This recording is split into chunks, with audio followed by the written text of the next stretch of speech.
Hai hampa, asal kat sini ni. Pernah tak anda keluar rumah dan anda nampak tayar kereta anda pancit? Hari ini saya akan tunjukkan cara untuk baiki tayar ini menggunakan cacing kit dalam 4 langkah mudah.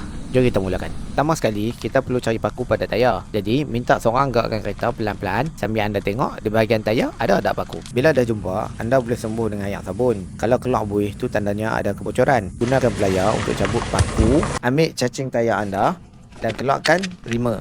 Ini alat dia. Sekarang anda perlu tolak rima ke dalam lubang yang dibuat oleh paku tadi untuk meratakan lubang itu. Kemudian ambil salah satu cacing, masukkan ke dalam lubang di hujung rima ini.